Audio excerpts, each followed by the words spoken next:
Children, today we are going to start a new chapter, that is metals and non-metals.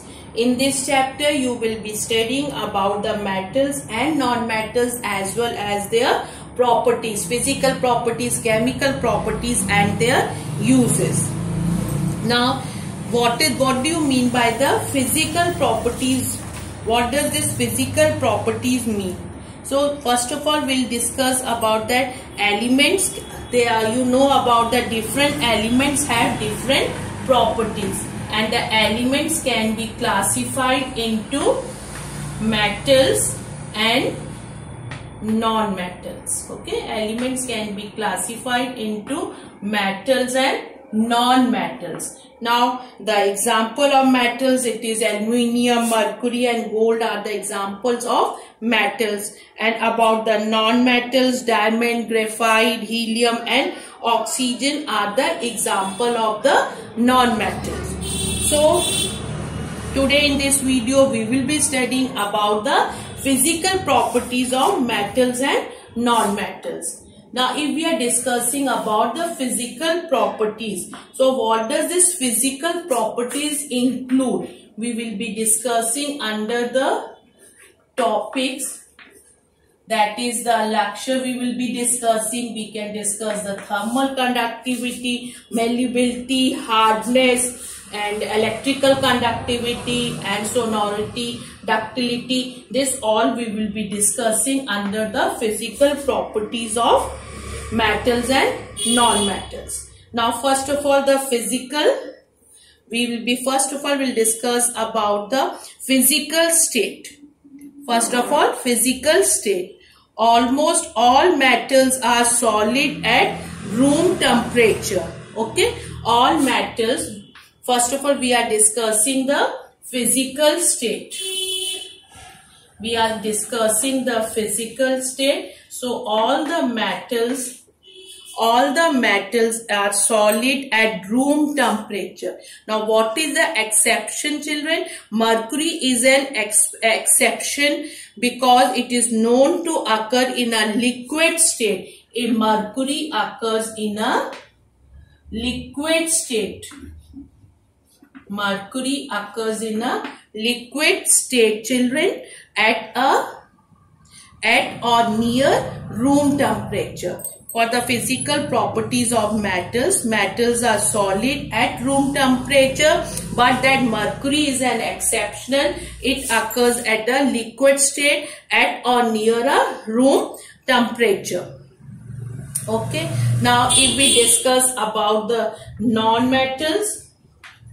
Now the non-metals, what is that for their physical state, children? They are solids or gases at room temperature. In non-metals, they are solids or gases at room temperature. And this also there is an exceptional, that is a bromine is the only non-metal that exists as a liquid at room temperature. That this is an exception, what? Bromine. Okay, this you have to keep it in your mind, children. And mercury is the only metal that occurs as a liquid at room temperature. And all metals exist in solid state at room temperature. If we discuss only about the metals, then materials can exist in three states, children. What are that? They are solid, liquid and gases. The materials, you know that three states, what are that? They are solids, liquids and gases. That are solids, liquid and gases. Now we are discussing the physical state of the metal. Then all metals exist in the solid state, children. They all are solid state at room temperature. At room temperature. They all are solid at room temperature. What was the exceptional, children? Mercury is the only metal that occurs at a liquid at a room as a liquid at a room temperature. And in the case of the non-metal, bromine is the only non-metal that exists as a liquid at room temperature, and all the non-metals are solids. What are that? Almost all non-metals are solids or gases at room temperature, Now let us discuss about the next topic, that is the appearance. We can say appearance. What we can say, children? Appearance, whether it is shiny, whether it is dull appearance, what type of appearance is there. If there is a shiny surface, then it is shiny surface, or we can say Laksha. Shiny surface, or we can also say Laksha. Okay. Now, the shiny appearance of any material is called Laksha. Metals have a shiny surface as a Laksha, we can say, or Laksha. Silver has a shiny white Laksha. Silver, what type does the silver have a surface? It has a shiny surface. For example, we are discussing have a shiny surface, that is a white Laksha. If you talk about the gold, it has a yellow Laksha. It's also shiny and has a yellow Laksha. If we talk about the copper, has a reddish brown Laksha. Copper has a reddish brown Laksha. And what about the aluminium? Has a white Laksha. And grey, and the iron has a grey appearance. And the iron has a grey appearance. This is about the appearance for the metal. They have a shiny appearance. Now, if we discuss about the non-metals, all the non-metals have a dull surface. All the non-metals have a dull surface, children. Now, almost all of them are in a powder or in a gaseous form, children. We are discussing about the Laksha for the non-metal. All the non-metals have a dull surface. What type of surface does they have? They have a dull surface, as most of them occur as a powders and gases. They cannot be polished like metal. They cannot be polished. They cannot be polished. They have a dull surface. They cannot be polished like the metal. Graphite is a form of carbon, and iodine do show some Laksha. This was all about the appearance. We discussed appearance. We discussed the physical state, children. In the physical state, all the metals are solid at room temperature. Non-metals can be solid or gaseous at room temperature. Now then we discuss about the Laksha is a shiny surface. In the what type of Laksha does the metals have? They have a shiny appearance. And what about the non-metal? They have a dull surface. Now after that we can discuss about the color, children. Non-metals are white or silvery grey, and in the non-metals, some non-metals are colorless while some are colored. This is all about the color of the metals and non-metals. Then we'll discuss about the density. Then we can discuss about the density, children. Then you can discuss about the density. What does this word density means? It refers to how close the atoms are packed in the surface. How close the atoms are packed. How close the atoms are packed in the surface. How close the atoms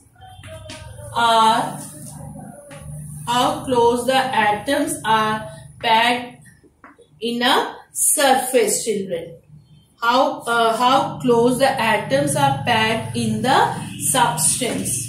In the substance. Fine, children. Now metals have a high density. Metals have a high density. About the metals right now we are discussing. Metals have a high density. Most metals do not float on water. as the density of metal is more than that of water. So they do not float. Discussing about the density, children, they do not float. Metals do not float because why? What is the reason? As the density of metal is more than that of water. Okay, fine.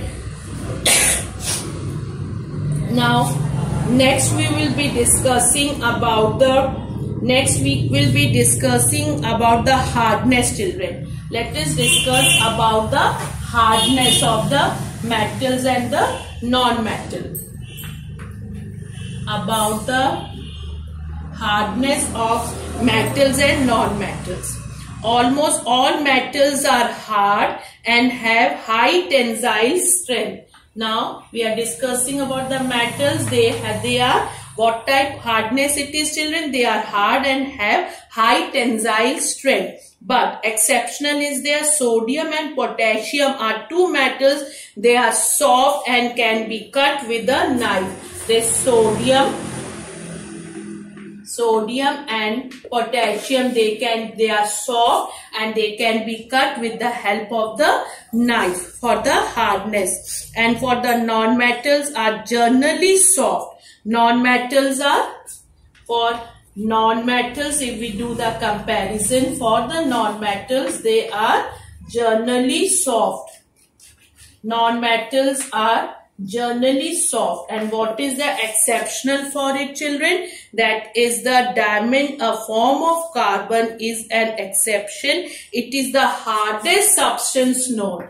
This diamond is the hardest substance known. It is a non-metal. But generally the non-metals are soft, children. This was about the hardness. Now we will be discussing the next property. Lecture we have done, children. Now we can discuss about the electrical conductivity. About the electrical conductivity. Metals are good conductors of electricity and are therefore used for making electrical cables. This one, which property now we are discussing, children? That is about the electrical conductivity. About the electrical conductivity. We are discussing about the electrical conductivity. Non-metals are generally poor conductor of electricity. Non-metals are generally poor conductor of electricity. Poor conductor of electricity, but the metals are the good conductor of electricity, so only they are used for making electrical wires and cables. Here also there is an exception, children. Graphite, which is a good conductor of electricity. Graphite is a non-metal, but it is a good graphite, which is a good conductor of electricity. Now we will be discussing the next property of this metals and non-metals, that is the ductility. Now we are going to discuss the next property, that is a ductility.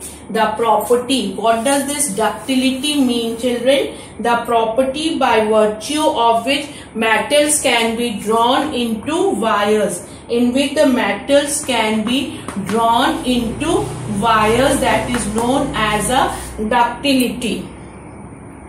Metals such as gold and silver, if we talk about the gold and silver, they are used to make the ornaments. They are used to make the ornaments. By which reason? Because of this property of the ductility. They are used to make the ornaments, that is gold and silver. But the non-metals are brittle and cannot be drawn into wires. The non-metals are brittle and cannot be turned into wires. The property of the non-metal, they are brittle and cannot be drawn into wires. Now the next property is the thermal conductivity. Metals are the good conductor of electricity. Thermal conductivity, metals are the good conductors of heat and therefore used for making cooking utensils. we are discussing the property that is the thermal conductivity. Thermal conductivity, they are good conductors of heat, so they are used for making the cooking utensils. But the non-metals, they are the poor conductors. They are the poor conductors of heat. But again there is an exceptional for the diamond, which is a good conductor of heat. Diamond is the good conductor of heat. Good conductor of heat. As you know that the diamond is the non-metal, but it is a good conductor of heat. Okay, and silver, and in the metal, silver is the best conductor of heat, followed by copper. Now the next one we will be discussing about the malleability. In this, what happens, children? Most of the metals can be beaten into thin sheets. Most of the metals can be beaten into thin sheet. Which property we are discussing? That is the malleability, children. The property which we are discussing, that is the malleability. Okay. We are discussing malleability, children. Now in this, what happened? Most metals can be beaten into thin sheets or foils. The property by virtue of which metals can be broken into thin sheets. They can be beaten into thin sheets, that are known as malleability. Gold and silver are the most malleable. Gold and silver are the most malleable. That is why only they are used for making the ornaments, because different designs have to be made in this, children. So only they are used in making the jewelry because of this property of malleability. If we discuss about the non-metals, they are brittle and cannot be beaten into thin sheets or foils. So one more property is left, children, that is about the sonority is the next property. When metal pipes strike with each other, what do you feel? Do you listen some sound? Some ringing sound is there, children. So that is the property of the metal, children. That is the property of the metal when you listen the ringing sound. The property or virtue by which metals produce a ringing sound, where the metals produce a ringing sound. They produce the ringing sound. And what about the non-metals? They produce a dull sound. The non-metals produce the dull sound. They do not produce the ring sound. When they strike to each other, they produce the dull sound, but the metals produce the ringing sound, children. You must have listened the bell also in your school, children. A ringing sound from a metal bell when struck with a hammer. So what type of ringing sound is there? It is made up of a metal. When it is a non-metal, what type of sound? That sound will be a dull. So we have discussed the physical properties of metals and non-metals. Non-metals are dull, they are not malleable. Non-metals are poor conductor of electricity. Exceptional is there, that is a